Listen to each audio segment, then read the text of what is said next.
It's Protoss, man. I hope you're happy. Ladies and gentlemen, this is Rifkin. I'm casting with Nova, and this is the Western Wolves versus mYinsanity show match. Spawning here in the top left corner of the map. Starting off this best of 9. Playing for Western Wolves, it is, of course, Arthur. And playing for mYinsanity in the bottom right is going to be our blue Protoss player. Lagging out. Well, it happens, lag. He's Korean, right? Or... Yeah, this is okay. So you guys know Stardust, aka Sunlight. He used to be on Team Light, but of course we all know that's disbanded and unfortunately ran its course. But Sunlight is in fact Stardust, a recent addition to the mYinsanity roster. Alright, and that's why we're playing on the NA server as well. It all makes sense now. But yeah, we got two Koreans starting the day off. I imagine we'll probably swap over to European servers once, you know, sorry, I shouldn't say once, if either of these monsters can get knocked out. Yeah, we'll have to wait and see. But yeah, PvP on Belch here. There's a lot of options for the players here. You can the fast expand builds are becoming a lot more popular in the matchup, luckily. But there's still viable rushes from one base, which are still really potent to do damage early on. So we'll have to see how everything is gonna like develop into that stage of the game. I'll just throw this out there too, because this is the first game of the day, guys. For those who don't know, Dirk, aka Nova, my co-caster, is pretty much like the Protoss expert here on BaseTradeTV. I'm primarily Zerg/Terran, so you're gonna hear a lot of just nodding and agreeing coming from me when it comes to setting up these build orders. Now, the one thing I'm curious about, I've seen players do this, and I know back in the day it used to be Grubby who would do this with a Cybercore and Forge specifically. But why do we have... Is there any advantage to the way Arthur's building right now as far as putting his gateway behind the mineral lines, trying to create this weird little semi-wall up here with the pylon? Well, it is partially against Proxy 2 gate, so the Proxy 2 gate can't directly attack the pylon. Because if the pylon is on like the right side of the nexus from Arthur, then the Proxy Zealots, if it should be the case, can get easier to the pylon and can create it. Yeah, quite an uncomfortable scenario where your gates are empowered. Yeah, it's also really nice having the extra, like, between the geyser and the pylon, you can have that one zealot instead of getting surrounded and playing chase or bring around the Rosie and all that good stuff. Yeah. Well, interesting thing though from Stardust here, it seems to be really comfortable and, yeah, knows his opponent from the ladder perhaps, but he hasn't scouted his natural or in that area for any proxies, which is a bit odd, but... Ooh, it's pretty early Stargate, yeah. Yeah.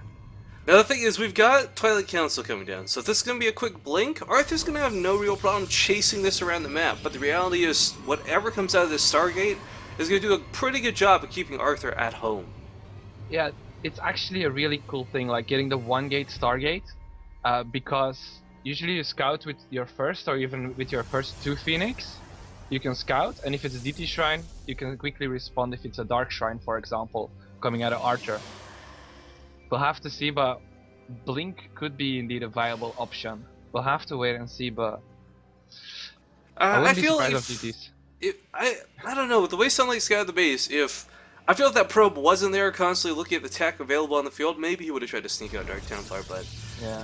DTs, you know, once your opponent has seen the Twilight Council, that element of surprise is gone, and that's the only reason to get Dark Templar early on. Yep. Stalker, you're gonna catch this probe in the middle of the map. Nicely done.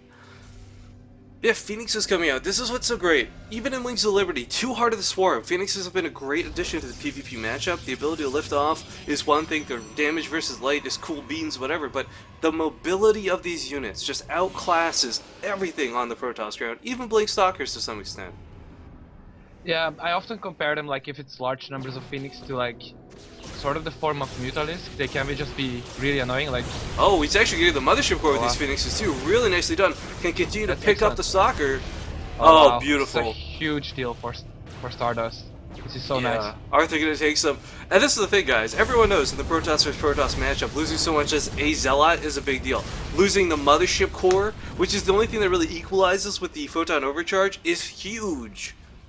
Yeah, and after this big win, Stardust destroyed now another gate. He could have gone for the Expo if he wanted to. There's not really that much Arthur can do about a possible expansion right now. Well, I like that he positioned the stalkers in the mineral line, knowing that those phoenixes were coming, no question about it. But the follow-up to this looks like he's going to be transitioning out and into the robo. I see the question mark because again, most players they go for these phoenixes not to be like the end game units, but just to keep Arthur at home is usually the goal of having phoenixes on the field. Yes. But Arthur having Because none as of soon, this. yeah, as soon as you're out of position with your units and then the Phoenix flying, pick up a couple of probes, but oh, will you Oh, see I the love stalkers this incoming spread. though? Look at that spread. That is so sexy. Covering most of the map from any shenanigans, but unfortunately does miss the sort of dagger to the heart Yeah, straight move. Arthur warping in stalkers on the southern location, advancing with his pylons. but look at this though, Immortal in production. There's a sentry to hold this ramp for the time being. But if he's not careful, he'll blink right past it. Oh, there we go. Nicely done. But yeah, one Yeah, there's the immortal. Immortal. But it's one Yeah, immortal but versus a the bunch of Phoenix are blink. coming home. Yeah, but the Immortal still, it can't shoot up. The Graviton Beam will only do so much. These Stalkers are a huge threat until a second Immortal pops out. Yeah, I'm canceling the Nexus as a result, but he has almost enough energy for Photon Overcharge. Oh, trying to go for the pylon block. Could have been nice. Beautiful Oh, blink from nice. Arthur on the low ground. The Yeah, very Immortal nice just fire. useless. Yeah, he really needs to wait for the right moment, but Arthur really has a nice contain right now, and I'm a bit curious, will he go for the Nexus? I think he should. Well, what's really great about that too, we gotta stress this, guys. He lost no stalkers to that poke. Some beautiful blink got him out of the base alive. Another sentry with force field could be troublesome, but again, there's those blinks available and ready. And blinking another forward crit. onto the Immortal does not quite get it. 27 health remaining. Oh my goodness. Nice try though, but yeah, I feel Stardust is a bit like contained on this one base. Yeah, he's got these phoenixes that are not doing the job that they're meant to do. They can't lift anything up. The mothership, of course, doing what it can, photon overcharge, but again, that blink back, keeping all these stalkers intact. But now there are two immortals. And the thing is, while this one immortal's low, it's got more than enough damage, because I think it was 3 shots a stalker? Is that it? So, Yes. having 2 on the field is a huge addition. Now these phoenixes are going to try to get into the mineral line here of Arthur, but some stalkers are positioned, the other ones are coming home. And oh, actually, no, it does snipe off that one phoenix. 3 still deadly enough to pick off several workers. Yeah, Getting so, up. well, he wasn't under a lot of pressure. He could have picked off like a few probes while during the Yeah. aggression, but yeah, 100% only so agreed. much. Like, there wasn't a lot of micro going at home for Stardust. He didn't have force fields on the ramp. You didn't have to worry about his own blink micro. You're absolutely right. He should have, could have been across the field picking off workers. Because now, look at this. Arthur's getting his natural up way before Stardust even starts his. Yeah, but he's gonna find the pylons, a small victory here, but the expansion is already finished for Arthur. Well, Stardust, his expansion just started, and that's where it can snowball. Yeah, but If you need the time for it to snowball. So if Yeah. Stardust decided to move out in the field, honestly, you could take a pretty good engagement. Again, 3 Immortals are going to start one-shotting these stalkers down. Blink or not, you cannot blink micro the attack of an Immortal. That's absolutely correct. I love But this he has too, to be Arthur. careful. You can still pick off like small parts, because the Immortal moves out quite slow, and he keeps a nice map presence with his blink stalkers, which is exactly what he should do. This is something a little dangerous for Arthur, though. While he has taken an advantage right now, his slow tech is rather far behind. He's only just now getting out his own Immortals, whereas a Robo base halfway completed here for Stardust. I mean, Robo, once you get this Colossus and the Immortals on the field, it's really hard to deal with if you don't have equal numbers of your own. Blink Stalkers or not. Yeah, there is like a very interesting change in the metagame, like Void Rays and Immortals, a composition of that will deal with a small number of Colossus, but it kind of depends a little. I gotta point out too, the worker difference right now, 29 to 41, is massive when you consider Arthur's been having this base up for so much longer. I mean, these Phoenixes really need to start. Yeah, they need to start picking off some units. Well, throwing down the Photon Overcharge for the Phoenix, yeah, the Stalkers are on the map, so it makes sense. I do like that he went and targeted the gas mining probes as well. They are so much more essential than the mineral mining ones in this particular matchup. So, some good thinking here out of Stardust, but again, he's been put in a bit of a tough spot this game. Yeah, and Arthur has his economy now is gonna be so nice. He can he's getting his own Robo Bay right now. But do you think Stardust might have a timing? with this Colossus. Again, it's that numbers game. You can have the upgrades, you can have Blink, you can have your own immortals, but if your opponent's got way more units than you do, you know, that overpower factor can come into great effect. And if Sunlight can pick off a couple of these stalkers, where are they here? This clump here, on the way to his opponent's base and engage Arthur in a fight where he has superior numbers, I think he'll be alright. I mean, army supply, it's a little heavier for Arthur right now, but again, that's mostly that stalker, that huge stalker count that is less and less scary as you have more immortals on the field. Yeah, that's true. But we see a second robo coming up for Stardust here. A really great choice, I feel. Yeah. But it's basically classic. It's gonna be like a classic battle, like you saw in Wings of Liberty, where you just have the big Colossus boss. The only real addition now is going to be the Mothership Core, but which can help a lot in Colossus versus Colossus battles. Yeah, it's weird to consider too. I mean, whether it's the actual use of time warps in any weird fashion or just a simple recall, I mean, retaining those numbers is everything. As we saw earlier, that immortal that Stardust has might be really low in health, but it's still alive, and that was a really key factor. Yeah, and it has its hardened shields again, and a lot of the Protoss units, like the Zealots, won't even get too close to the Immortal because he has Colossus, to put it very simple. Well, Arthur is posturing outside the base. I know he wants to poke in and see what's going on. He's got that hallucinating Phoenix coming into the mineral line, but I love this. Stardust has actually hidden his immortal count. He's made an active choice to leave them behind. That's quite smart, actually. Because, yeah, again, like, in Colossus Wars, in Immortal Wars... cut him off. But he can only do so much without the actual Immortals here. The Colossus damage is great, but very limited on what it can do. Oh, but look at the maneuvering from Arthur.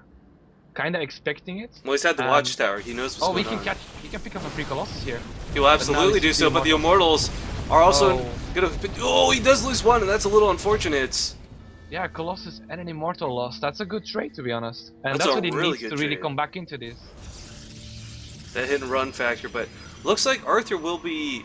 I was gonna say, the pylon still stands. He's got to take this out if he wants to take this third phase. This is the most dangerous thing you can do. Leave that pylon there. Arthur with more forward pylons on the map, though. I mean, he's ready to go. Arthur is someone who I know for a fact has played his share of PvPs in the past. Not to say that Stardust hasn't, but Arthur's a very experienced player, and I know this for a fact. Yeah, and here's also the big thing. Arthur has +1 and +2 on the way. But Stardust at the moment is only just starting +1 weapons, and that's a really big factor if you're playing Colossus versus Colossus. Absolutely, but again, upgrades, while great, the numbers game, man, he's producing 2 Colossus at a time while his opponent is just not. I mean, it's going to be 6 Colossus versus 2 on this first engagement, and while yes, the Immortals are actually the scarier part of this composition, having so much splash damage could really bring this in Sunlight's favor, but we got a Dark Shrine on the way. Oh, Arthur, you sneaky guy, we got a Dark Shrine on the way. Yeah, and he's gonna like try to stall the attack, so he can do perhaps some multi-pronged aggression. Does he have a... he doesn't have a War Prism on the map.